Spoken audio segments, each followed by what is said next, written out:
Mga kapatid, kay Kristo Jesus, sana po kayo ay nasa mabuting kalagayan. Sa araw na ito, ipinapahayag natin sa tanan na si Jesus ang ating hari. Maraming mga pagdiriwang sa araw na ito. Sa araw na ito ay tinatapos din natin yung liturgical calendar ng ating simbahan. Sa susunod na linggo, unang linggo ng Adbyento, panibagong kalendaryo na naman, panibagong taon ang ating bubuksan sa kalendaryo ng ating simbahan. Sa araw ding ito ay kapistahan ni San Clemente, Papa at Martir. Kaya nga doon sa bayan ng Angono ay kapistahan sa araw na ito.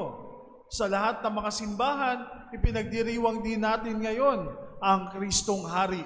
At nung isang taon sa araw na ito, ako po ay itinalaga bilang inyong kura paroko sa araw na ito. Kaya nga ngayon din po ay 1 year ko na dito po sa inyo bilang inyong kura paroko. At sa loob ng isang taon na aking pong pamamalagi dito, kung ako man po ay may mga nasaktan o meron man po akong nagawang hindi maganda, ako po ay humihingi ng paumanhin sa aking mga pagkukulang sa inyo at sa ating pong parokya. Nawa patuloy niyo po akong ipanalangin at ipagdasal kasama po ang aking mga kasamang pari, sina Father Neil at Father Jerry, sa aming pong pamumuno dito po sa ating pong parokya, na kayo po ay maakay patungo sa ating Panginoon. Nawa itong ating patuloy na pagsasama bilang isang parokya ay patuloy ng paglalakbay patungo sa kaharian ng langit. Para sa ating pong pagninilay ngayong araw na ito, oo, lahat ng parokya ngayon, ipinagsisigawan, meron pa mga prosesyon, meron pa silang mga vigil na ginagawa, at sinasabi sa lahat, si Jesus ang ating hari. Pero alam nyo mga kapatid, ayaw ni Jesus na tawagin siyang hari. Father, talaga?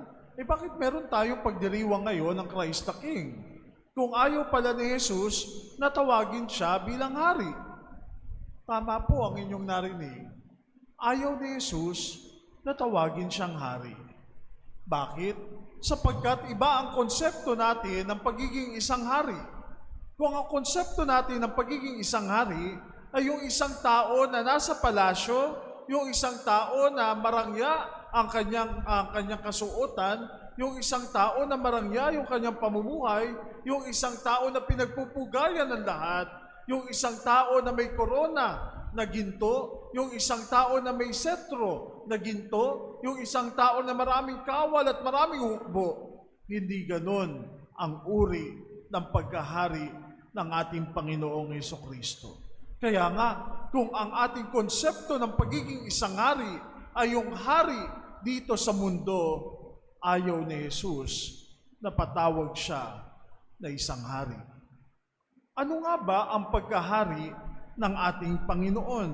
At ito po yung ating pagninilayan ngayon. Ano bang uring pagkahari?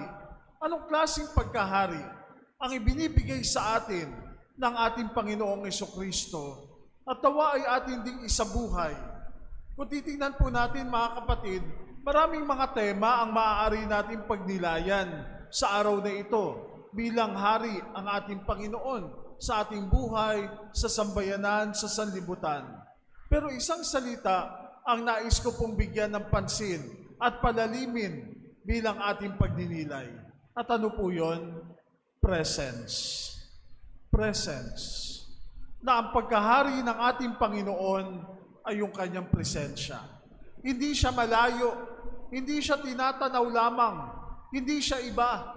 Bagkus ang pagkahari ng ating Panginoon ay kasama natin, kapiling natin, kalakbay natin, kaisa natin. Ganon ang pagkahari ng ating Panginoon. At tutulungan tayo ng mga pagbasa natin ngayon para palalimin pa natin, ano nga ba itong presence na ito? Ano nga ba itong pagkahari na ito? At kinakailangan na ang hari natin ay kasama natin, present sa atin, kalakbay natin.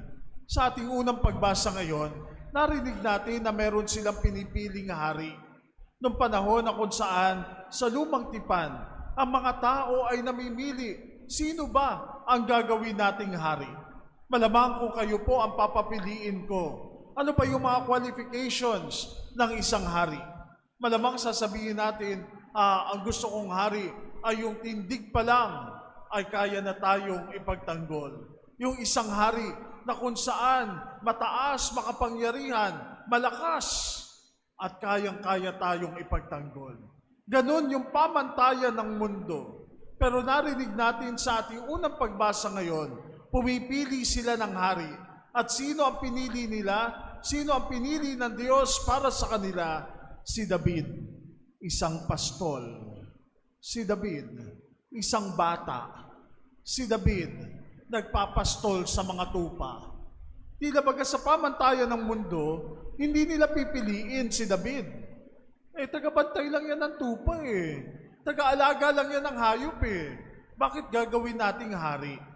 Subalit iba ang pagtingin ng Panginoon.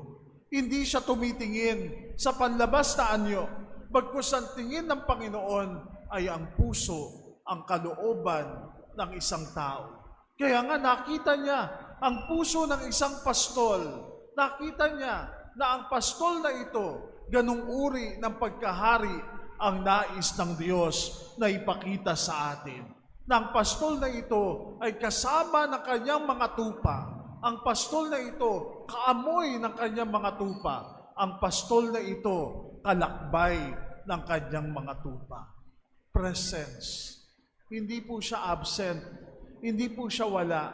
Bagkus handa niyang ipagtanggol ang kanyang kawan, lalo na doon sa mga asong gubat. Handa niyang ipagtanggol yung kanyang mga tupa sa sandali na may panganib na nag-aamba doon sa mga tupa. Kaya nga mga kapatid, ganitong uri ng hari ang ibinibigay sa atin ng ating Panginoon. Pangalawa, sinasabi naman sa ating ikalawang pagbasa ngayon, Jesus is the image of the invisible God. Si Jesus ang imahe ng Diyos na hindi nakikita. Na kung mapapakita man sa atin ng Diyos, kung ipapakita man niya sa atin ang kanyang kamangha-manghang gawa, ang makikita natin doon ay ang mukha ni Jesus. Hindi siya malayo, hindi siya iba, hindi siya tatanawin lamang, bagkus ang hari nating ito ay kaisa natin, kabilang sa atin, aakay sa atin. Sa ating ebanghelyo ngayon, ibinabalik tayo doon sa yugto ng krus. At dito mga kapatid, makita nawa natin na ang trono ng ating hari ay hindi doon sa magagarang palasyo, bagkus doon sa krus. Ang korona ng ating hari, hindi ginto, hindi na nalalagyan ng iba't ibang mga bato na magagara, bagkus koronang tinig. Ang kanyang damit ay hindi magara, bagkus gula-gulanit ang kanyang katawan dahil sa sugat. Ang hawak niya hindi setro, bagkus pakong nakabaon doon sa krus. Ito ang ating hari. At doon sa krus, mga kapatid, habang siya ay nililibak ng lahat ng mga tao, kung ikaw ang anak ng Diyos, bumaba ka dyan, iligtas mo ang iyong sarili. Lahat na ng mga taong nandoon, hindi siya makita bilang isang hari. Pero may nakasulat dun sa taas. Anong nakalagay dun sa taas ni Jesus? Ito ang hari ng mga Hudyo. Panlilibak para sa ilan, pamamahiya para sa ilan, pero yun ang katotohanan. Sapagkat doon sa krus, nandoon ang ating hari. At bumaling sa kanya ang isa sa mga tulisan at sinabi sa kanya, Jesus, alalahanin mo ako kapag naghahari ka na. Sino ang makakakilala kay Jesus bilang hari? Yung isang taong nagsisisi, yung isang taong mapagpakumbaba, yung isang tao na nakikita ang pananampalataya. Doon makikita natin si Jesus bilang hari. At ano ang sabi ni Jesus? Ngayon din, isasama kita sa paraiso. Mga kapatid, Ang unang tao na nakapasok sa langit, pusakal, magnanakaw, tulisan. Pero nakapasok siya sa langit at kasama ng ating Panginoon. Di ba tayo rin naman mga makasalanan? Pero ang paanyaya sa atin ay magbago, magbalik loob, maging mapagpakumbaba. Mamaya po, pagkatapos ng misa, sana sa ating mga tahanan, maipahayag natin si Jesus bilang ating hari. Jesus na kasama natin, kapiling natin, kaisa natin, magpakailanman. O Jesus na aming hari, halika po sa aming piling, maghari ka sa aming buhay, ngayon at magpa sa walang hanggan. Amen.